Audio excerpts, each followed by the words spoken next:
Olá a todos! Então, hoje nós vamos falar, na nossa aula de Química Analítica Quantitativa, sobre a volumetria de precipitação. Nessa primeira aula, nosso enfoque vai ser na parte metodológica, né, falando sobre os principais métodos envolvidos nas dosagens e os cálculos aplicados a essas dosagens, para posteriormente a gente detalhar um pouco mais na parte de curva de titulação. A referência que a gente está usando dessa vez é o livro Harris, tá? Com as páginas descritas aqui abaixo.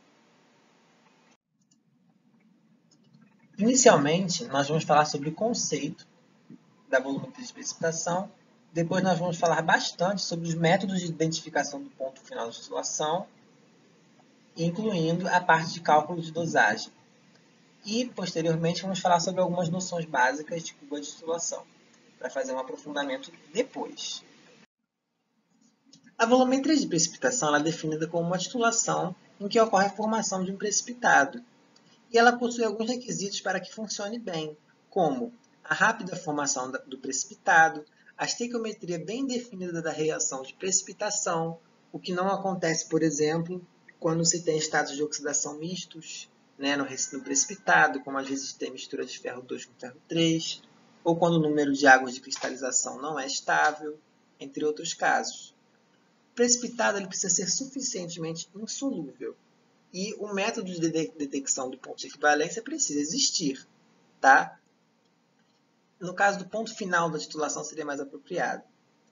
E esse, na verdade, é um dos principais desafios, porque é difícil você detectar quando uma reação de precipitação está acabando. Você não tem como ficar olhando até o precipitado parar de se formar, né? Até parar de formar pozinho.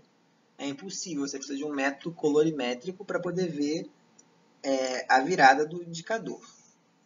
Então, esse é um dos principais desafios. E considerando todos esses requisitos, principalmente esse último, a principal técnica desenvolvida e aplicada em volumetria de precipitação é chamada de argentimetria. Tá? Também pode ser chamado de argentometria. Argentometria. É uma outra forma de falar que é mais parecida com a forma em inglês, que é argentometry. Então, também tem sido usado esse termo com O. Nessa técnica, o nosso titulante vai ser o nitrato de prata. E a gente vai poder ter como analitos os aletos, cianetos, tiocianatos, esses íons que precipitam com prata, né? No caso do cianeto, a gente está falando desse aqui, do tiocianato, desse aqui. E dos aletos, nós estamos falando de cloreto, brometo e iodeto. Nada além disso. Tá? Fluoreto não serve porque ele não precipita com a prata. Então, esses seriam os íons que a gente estaria trabalhando na argentimetria. E foram desenvolvidos 3 métodos que funcionam de forma completamente diferente um dos outros. Tá? São 3 métodos de indicação do ponto final da destilação, que são o método de Mohr, Fajans e Bolyar. E a gente vai estar estudando esses 3 métodos dentro da volumetria de precipitação, estudando e aplicando. Mas é importante mencionar que existem outros métodos na volumetria de precipitação, tá? Alguns deles eles são raramente utilizados, então a gente acaba não abordando muito. Então, por exemplo, tem aqui para analitos, né, cromatos e dicromatos podem ser analisados com chumbo, no caso aqui acetato de chumbo, assim como os íons fosfato, que também podem ser analisados por volumetria de precipitação com chumbo.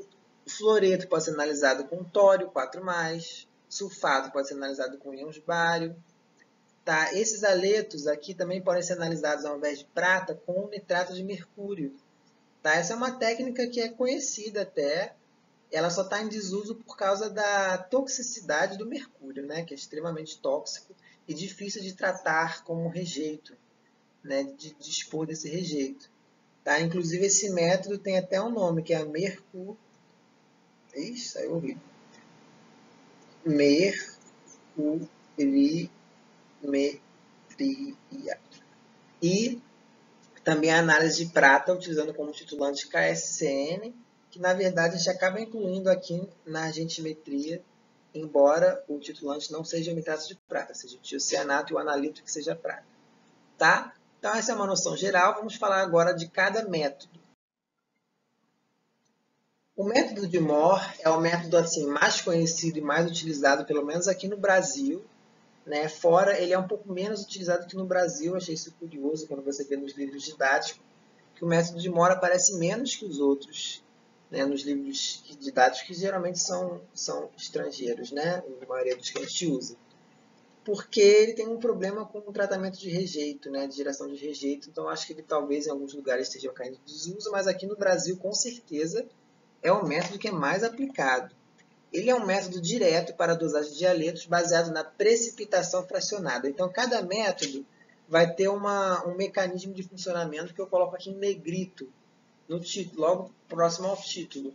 No método de Mohr, o princípio de indicação é a precipitação fracionada. Como é que funciona isso? Bom, esse é o nosso sistema do método de Mohr. A gente tem como titulante nitrato de prata, como analito um haleto, que pode ser cloreto, mas também pode ser brometo. Tá? E cianeto. Todos esses são possíveis pelo método de Mohr. Tá? Aqueles outros eles têm alguns problemas que eu vou pontuar posteriormente. O indicador são íons cromato. Tá? Os íons cromato eles são amarelos. Tem uma cor amarela bem intensa. Tá? Como é que funciona a indicação? Ela se baseia nesses dois equilíbrios. O equilíbrio de formação do cloreto de prata. Então, assim que a prata pingar aqui nessa solução, vai se formar o quê? Um precipitado. Tá? E esse precipitado, na verdade, podem ser dois. Pode ser o cromato, que é vermelho, ou o cloreto de prata, que é branco. Tá? Como é que a gente vai saber qual que vai se formar? A gente vai ter que analisar esses KPS e a solubilidade desses sais. Então, qual precipita primeiro? O que for menos solúvel, né? Que é o que tiver a menor solubilidade. Posso olhar direto pelo KPS para saber qual que é menos solúvel? Nem sempre. Se eles tiverem a mesma estequiometria, né, tipo 1 para 1, eu posso comparar direto pelo KPS. Por exemplo, se eu comparar o KPS do AgCl com a AgBr, né, eu posso comparar diretamente que eu vou ver que o KPS do AgBr é menor, logo o AgBr é menos solúvel. Mas aqui não é o caso. Aqui eu tenho um 2 para 1. As estequiometrias entre eles são diferentes, então não posso comparar direto pelo KPS. Eu tenho que calcular a solubilidade para poder comparar e dizer qual é menos solúvel. Como eu vou calcular a solubilidade desses sais? Então, primeiro para o cloreto de prata, está aqui o equilíbrio. Tá? Quando dissolve um pouquinho de cloreto de prata no meio até atingir o equilíbrio, ele gera uma quantidade que eu vou chamar de S. Esse S é a solubilidade. Tá? E como a proporção dos íons é 1 para 1, vai gerar a mesma quantidade de prata e de cloreto. Então, gera S de prata e S de cloreto. E aí eu posso substituir na expressão do KPS, que é igual à concentração de cada íon elevado ao coeficiente estequiométrico, que aqui nesse caso é 1, então não faz diferença. E aí eu vou substituir o S aqui nas concentrações, porque a concentração que eu tenho é a solubilidade. Então fica assim, KPS S ao quadrado, a solubilidade é a raiz do KPS, que dá esse número. Essa medida é dada em mol por litro. A solubilidade é medida em mol por litro. No caso do cromato de prata, eu tenho que tomar alguns cuidados, porque quando vai dissolver um pouquinho desse sal até atingir o equilíbrio, a quantidade de prata que é gerada é o dobro da quantidade de cloreto. Então, de cloreto não, desculpa, de cromato. Então é diferente, né, do outro caso. Além disso, eu tenho esse coeficiente estequiométrico. Esse coeficiente estequiométrico 2, tá? Que vai ter que entrar onde? Aqui na minha expressão do KPS. O KPS fica ao quadrado. E aí eu substituo aqui na prata, eu coloco 2S, e no cromato eu coloco S. Então fica KPS é igual a 2S ao quadrado vezes S, que é 4S ao cubo. E a solubilidade, né, vai ser o quê? kps sobre K4 e a raiz cúbica disso. E fazendo essa conta, eu vejo o quê? Que a solubilidade do cromato é maior, ou seja, a do cloreto é menor, então o cloreto precipita primeiro e depois precipita o cromato. Então, a formação e persistência de coloração avermelhada oriunda do cromato de prata indica o ponto final da titulação. O que isso significa? Adiciono meu nitrato de prata, o que vai acontecer? Forma um precipitado branco, que não chama atenção, né? Uma cor comum. Então, vai se formando, primeiramente, um precipitado branco. Tá? Depois que acaba o cloreto ou outro haleto que você estiver trabalhando, o que vai acontecer? Começa a precipitar o cromato, porque ele é o mais solúvel, precipita depois. E aí forma o quê? Precipitado vermelho. O cromato de prata é vermelho tijolo, que a gente fala. Tá? E aí, quando eu detectar a formação desse precipitado, eu tenho o ponto final da titulação. Na prática, é mais ou menos isso. Antes de iniciar, a gente tem a coloração do cromato. E a titulação é mais ou menos assim. Antes do ponto final, fica um amarelo clarinho, tá? Porque é o amarelo misturado com precipitado branco. No ponto final, a gente queria que ficasse um vermelho lindo, mas não, né? É o menos vermelho possível, para eu saber quando formou a primeira quantidade de cromato de prata. Então, o que a gente vê na prática é o que a gente chama de amarelo sujo, tá? É um amarelo sujinho, né? Que o tom dele vai variar aí um pouco, dependendo de quanto de cromato formou. Se você formar muito cromato, fica assim, passou horrores, um vermelho forte, que não é o que a gente quer. Tá? A gente quer o ponto final, que é o amarelo sujo.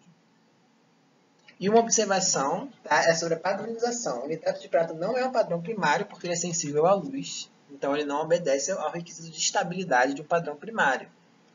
Sendo os padrões primários usados para padronizar o nitrato de prata, que é o nosso titulante, né, precisa estar padronizado, são cloreto de sódio e cloreto de potássio. Esses são os principais, principalmente o de sódio, né, que é o mais barato. E é importante que esses sais eles sejam secos antes do uso como padrão primário, tá? E armazenados em dessecador, tá? Então a gente coloca na estufa. Alguns usam uma temperatura de 200 graus, outros usam uma mufla 500 graus, tá? Varia dependendo do método, para secar bem esse sal e guarda no dessecador. E depois usa ele como padrão primário. Algumas limitações do método são a faixa de pH, tá? Porque o nosso indicador tem um equilíbrio importante, que é o equilíbrio, né, com o íon de cromato. Tá? E o de cromato, esse aqui, ó, ele é solúvel, de cromato de prata, esse cara aqui, ó, ele é solúvel. Então, se você tiver meio ácido, você não vai ter íon cromato e você não vai formar o precipitado vermelho, tá? Porque o de cromato de prata é solúvel. Então, não pode trabalhar em meio ácido, mas em meio básico, você tem a formação do hidróxido de prata que vira o óxido de prata. E aí você não quer perder a sua prata como óxido, você quer que ela reaja com um haleto. Então, também tenho que evitar meio básico. Então, como é que eu vou trabalhar? Aí existe uma faixa que não dá problema, que é um pouquinho ácido, não chega a formar muito de cromato, e um pouquinho básico, um pouco mais, né, que não chega a formar o óxido de prata. Essas informações eu tirei bastante desse livro aqui. Na verdade, essa referência eu devia ter colocado no começo. É o Vogel, de Química Analítica Quantitativa. Ele é o mais interessante nessa parte de precipitação, na minha opinião. Mais até que o Harris e o Skugg, né? Que normalmente eu prefiro. Algumas limitações do método são, além do pH, o analito. Então, você só consegue analisar cloreto, brometo e cianeto. Tá? Porque o iodeto e o tiocianato, eles têm alguns problemas que eles se ligam, eles se adsorvem, né, ao cromato de forma, eles absorvem o íon cromato irreversivelmente. Então formam o iodeto de prata, ele absorve o cromato e quando ele faz isso, o seu cromato deixa de estar livre para precipitar e atrapalha a indicação. Então ele não funciona bem para iodeto e tiocianato. Os principais interferentes são os metais em transição, porque eles precipitam como hidróxidos, né, alguns precipitam como hidróxidos mesmo em pH neutro, então tem que tomar cuidado com isso, né? Pode ser resolvido complexando ou removendo previamente.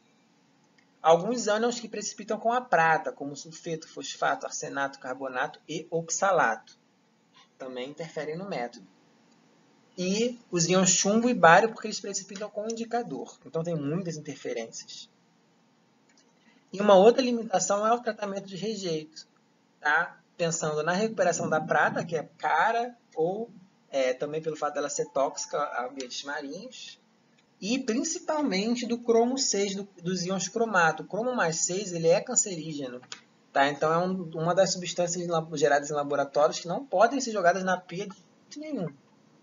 Muito tóxicos. Então, você precisa tratar o rejeito para reduzir a cromo 3+, que é bem menos tóxico. Tá? Então, essas são algumas limitações. E um resuminho aí do método com o que a gente já falou.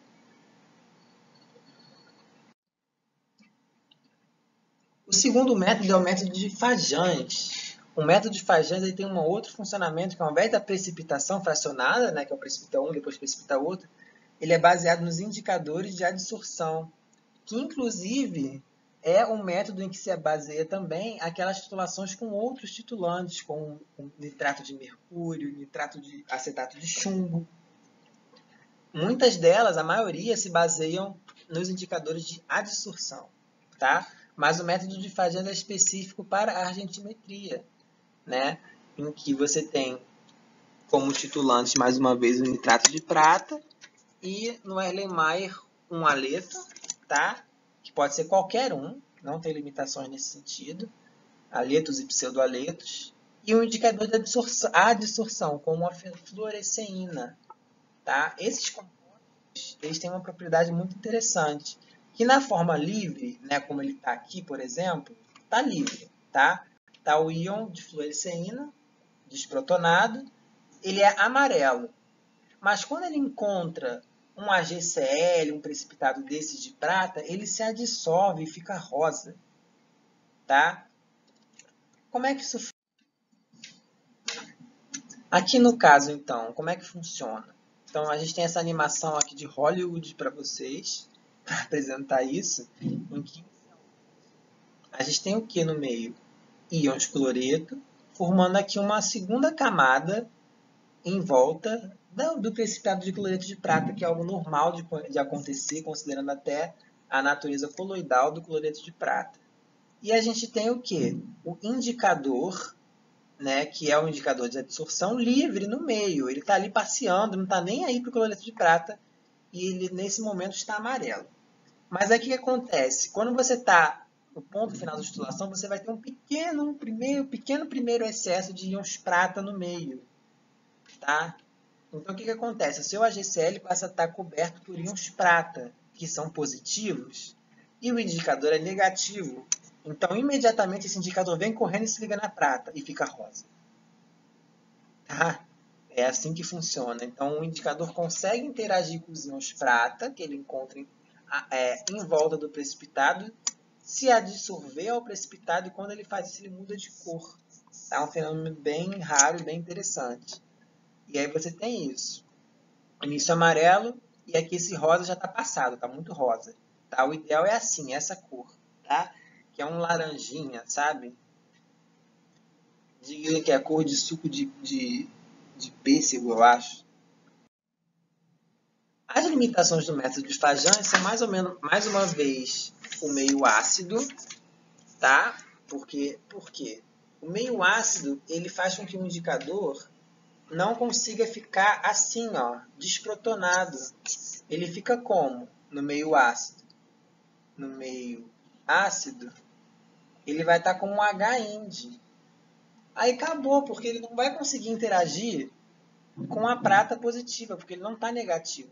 Né? Ele atrapalha nessa interação eletrostática. Então não pode ser meio ácido, também não pode ser meio básico. Tá? Pelo mesmo motivo do método de Mohr, pela formação do óxido de prata. Com relação ao meio ácido, na verdade vai depender um pouco do Ka do indicador, né? Se o indicador tem um pKa de 7, por exemplo, ele vai estar meio protonado e meio desprotonado em pH 7, né? Vai ter 50% de cada forma. Então, de repente, já daria para trabalhar. Mas o indicador, por exemplo, como a diclorofluoresceína, tem um pKa mais baixo, na faixa de 4, por aí. Então, você já consegue trabalhar em pH 4. E a eosina você consegue trabalhar em pH 2. Tá? Mas, realmente, o que é usado quase 100% das vezes é a fluoresceína. E aí a gente fica nessa faixa de trabalho, que é de pH 7 a 8, uma faixa bem restrita. E aqui a recomendação, que pode-se utilizar um pH próximo ao pKa do indicador. Eu coloquei aqui os valores de alguns pKs, alguns eu não encontrei, tá? Para a gente poder fazer essa comparação. Uma outra limitação é que para que esse método funcione, para que a adsorção seja efetiva, o precipitado ele não pode coagular. O que coagular? Ele não pode ir para o fundo, sabe? E ficar isolado lá no fundo. Ele tem que ficar misturado no meio. Então, para isso, você tem que evitar a coagulação para ter um contato efetivo entre precipitado e indicador. Tá? Para o precipitado ficar bem disperso no meio. Então, você utiliza um composto que é a dextrina, que é um açúcar, né? Ele ajuda a manter o precipitado no estado coloidal, para ele ficar bem disperso. Tá? Você vê que se você coloca uma titulação do método de Mohr e do método de Fajans uma do lado da outra, você vê que a do método de Mohr vai decantar o precipitado todo rapidinho. E do método de Fajans não, ele vai ficar todo turvo misturado, por causa da adição da dextrina. Então, precisa desse reagente. Os interferentes são parecidos com o do método de Mohr, exceto que sai o chumbo e o bário, porque não tem cromato, né, para ele precipitar, então esses íons não contam mais como interferentes. Pequeno resumo do método de Fajans também, e agora a gente vai finalmente para o nosso terceiro e último método, que é o método de Voillard, que é o método mais complicado. Ele é baseado na formação de um complexo. Olha só, um volumetrias de precipitação, mas a gente vai formar um complexo colorido. Tá? Como é que vai funcionar? Primeiro, é uma titulação pelo resto. Então, isso já torna as contas e também o procedimento mais difícil. Tá?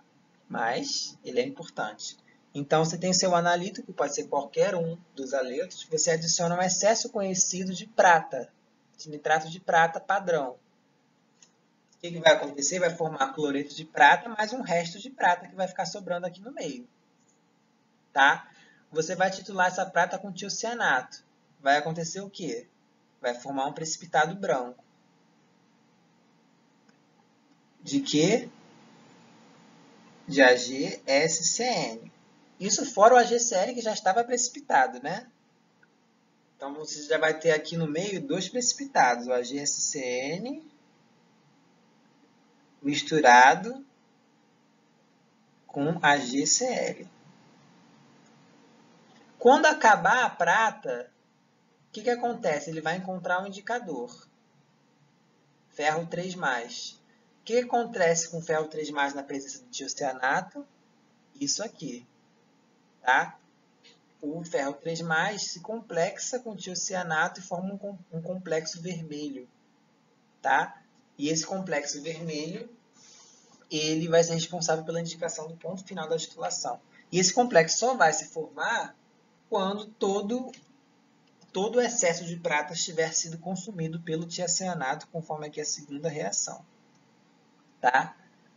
Como é que eu vou fazer os cálculos? Como é uma titulação pelo resto, né? Não vai ser simplesmente número de mols de prata igual ao número de mols de cloreto. Eu vou ter que adicionar o tiocianato na jogada. Tá? Então, o total de prata, que é esse aqui, vai ser igual ao total de cloreto, que é esse aqui, né? Que é com quem ele reage, mais o que sobra, que vem o quê? Do titulante. O que sobra reage com o tiocianato. Então, vem daqui. Então, assim que vai ser feito o cálculo da titulação pelo resto, como a gente trabalhou anteriormente na volumetria de neutralização. E um detalhe interessante é que aqui na precipitação, como a gente só vai trabalhar com os métodos argentimétricos, as reações, olha que maravilha, elas vão ser sempre 1 para 1. Não tem aquele problema de estequiometria, tá? Então, a gente vai trabalhar com o quê? Com mols. A gente não vai trabalhar com equivalente grama, pode trabalhar pode, mas não precisa. Então, para poder fugir um pouco do equivalente grama que a gente trabalhou na neutralização, vamos trabalhar agora com mol, com molaridade e mol, tá? Mol e molaridade.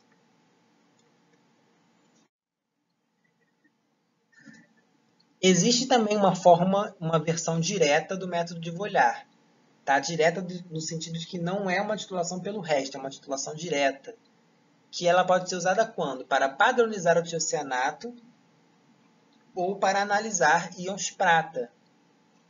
Tá? Então, você simplesmente, para tornar o método de Vollard um método direto, que só serve para estas finalidades, você tira o haleto da jogada.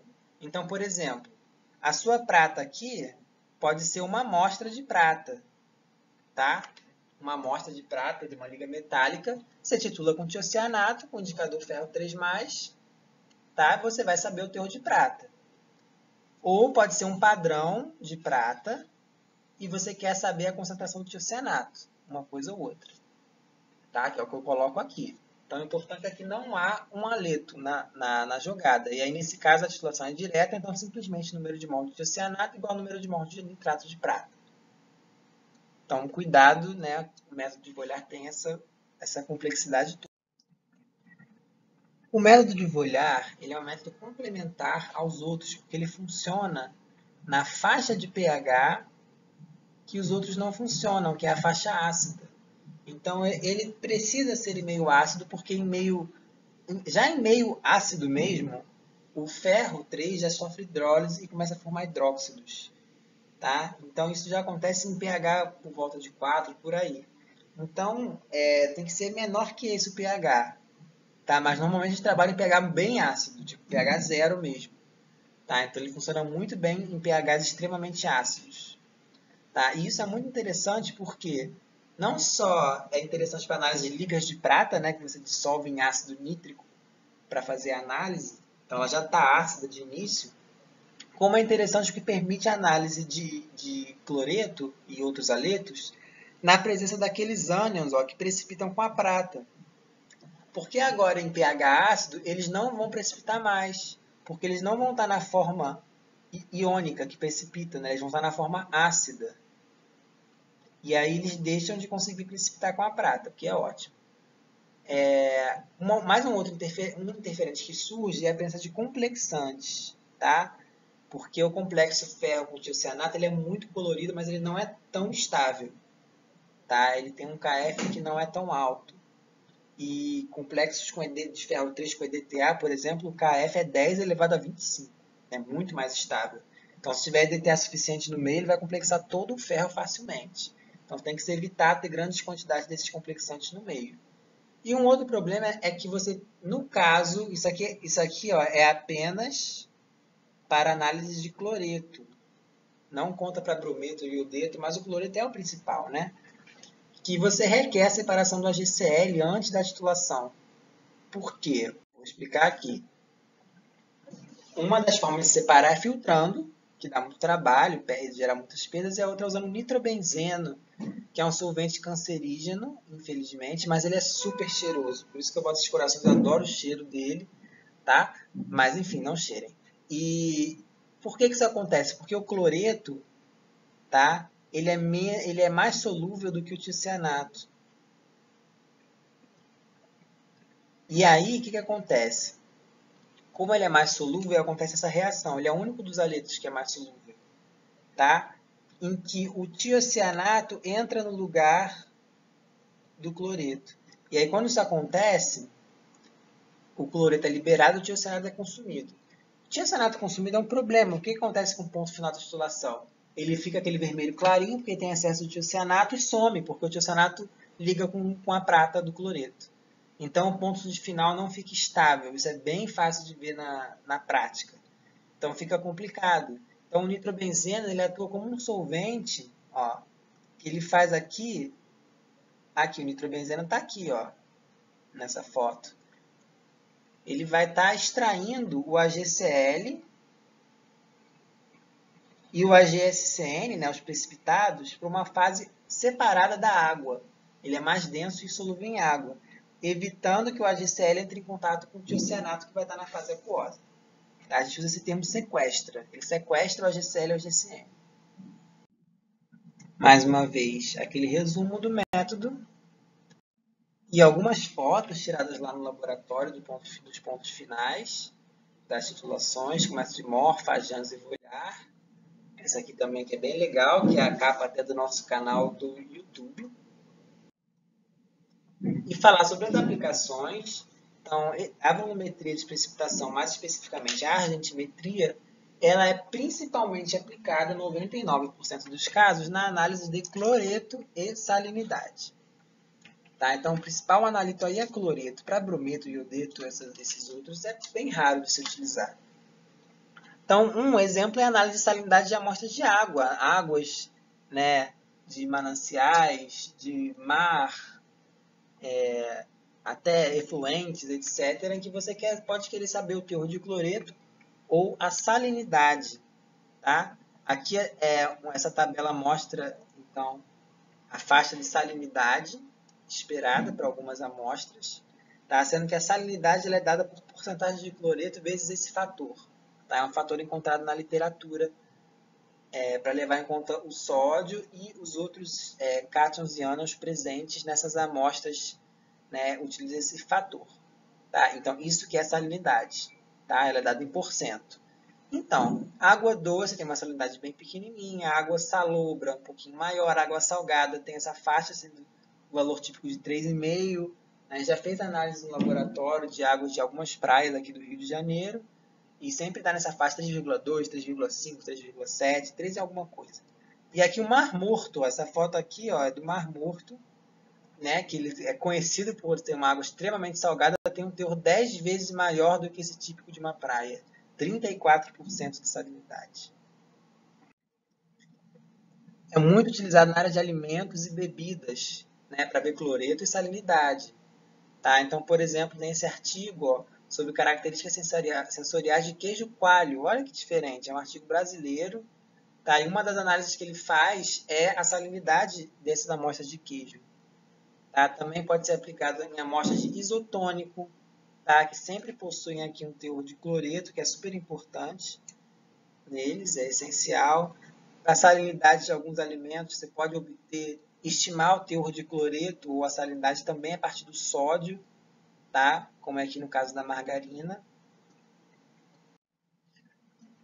A aplicação na área de farmácia, né, na análise de cloridratos e bromidratos, principalmente os cloridratos, que são muito comuns em fármacos. Existem vários fármacos, dezenas, centenas, não sei dizer, de cloridratos, como o cloridrato de metformina, tá? E também existe aqui o bromidrato de fenoterol, que é um dos poucos bromidratos que é utilizado no fármaco Berotec, que é um fármaco muito comum também, muito conhecido. Tá? Esse artigo fala um pouco sobre o uso do método de Mohr para análise de cloridratos de metformina, em que você tem o cloreto, aqui é um cloridrato, é um sal de amônio, sal de amina quaternário, tá? Com um cloreto como contraíon, no caso do bromidrato, um brometo. E esse cloreto reage quando eu adiciono prata ao meio, formando a GCl, numa estequiometria também de 1 para 1. Então, você consegue calcular o número de mols de metformina, você consegue igualar o número de mols de nitrato de prata, que é o titulante. Tá? Então, você pode usar isso para analisar esses fármacos, que também é muito interessante. E na farmacopeia, de alguns dos fármacos, dos cloridratos, que utiliza a volumetria de precipitação. Vamos falar agora sobre os cálculos de dosagem usando volumetria de precipitação, que vão ser totalmente semelhantes ao que a gente fez em volumetria de neutralização, só muda os reagentes. Tá? Então, acho que a gente não vai ter muitas dificuldades aqui, mas vou fazer o primeiro exemplo para vocês fazerem os exemplos demais em casa. Então, a gente tem uma amostra de cloreto de sódio, que foi dissolvida num volume de 250 ml. Tá? Dessa solução foi tomada uma alíquota de 25 ml e foi titulada com 42,40 ml de nitrato de prata 0,1 mol por litro. usando cromato de potássio como indicador, então método de Mohr, né? Calcule a pureza de cloreto de sódio nessa amostra. Então, primeiramente, como eu falei anteriormente, a estequiometria nos métodos argentimétricos é sempre 1 para 1. Tá? Então, a gente vai dar preferência a usar mols. Vou usar sempre mols, vocês podem usar também, e vai funcionar muito bem. Como é que a gente resolve? Então, no ponto final da titulação, o que a gente vai ter? Que o número de mols do titulado, que é o cloreto de sódio, é igual ao titulante, que é o nitrato de prata. NaCl, é interessante eu saber a massa, para eu calcular depois a pureza. Poderia achar a molaridade também? Poderia. Né? Depois convertia para massa, sem problema. Tá? Mas aqui eu vou usar, então, vou calcular direto a massa. Então, eu vou substituir o número de mols de NaCl por massa sobre massa molar. Enquanto que o nitrato de prata eu tenho a molaridade. Então, eu vou substituir por M vezes V. Substituindo, eu tenho isso aqui. Tá? Eu quero o que eu não sei aqui? O NaCl. Eu quero essa massa de NaCl para depois ver quão pura é a minha amostra. Tá? É para colocar isso aqui, 2,52 aqui, na massa de NaCl? Não. 2,52 é massa de amostra impura. Cuidado para não cometer esse erro. Tá? O que eu quero saber é a massa de NaCl dentro da minha amostra impura. Então, 2,52 é NaCl mais impurezas. Não posso colocar ele aqui. Tá? A massa de amostra eu só vou usar no final. É a última coisa que eu vou usar na última regra de 3 para achar a pureza. Tá? Guardem essa dica, porque a maioria das questões são assim. Tem uma massa de amostra e muitas vezes acontecem esses erros. Tá? Substituir os valores, ó. Molaridade, massa molar está em gramas por mol. O volume aqui precisa estar em litro, tá? Isso é importante, usar o volume em litro. Achei a massa de NaCl. Essa massa em 25, só que ó, a alíquota que eu analisei é 25. Então, eu tenho essa massa de NaCl em 25 ml. Mas a minha amostra total, ela foi para 250. Os 2,52 gramas, eles estão em 250 mililitros de solução. Então, tem que saber quantos gramas de NaCl tem aqui no meu 250 ml. Achei. Essa massa de NaCl, então isso aqui ó, é NaCl puro. Tá? Então, essa é a minha massa de NaCl de fato. Isso é X%, assim como a minha massa de amostra, que é a amostra impura, está para 100. Achei aqui, 98,3. Tá? Então, vocês podem ver que o raciocínio é igual ao que vocês fizeram em neutralização. Só que agora é mais fácil ainda, porque a gente está trabalhando com mol sem se preocupar com estequiometria. Agora tem alguns exemplos mais complicados para vocês fazerem em casa. O 2, o 3, análise de prata, o 4, análise de cloridrato. Já deixo aqui o gabarito dos exercícios. Por aqui, a gente vai ter uma parte 2 desse vídeo, em que eu vou falar sobre as curvas de titulação na volumetria de precipitação.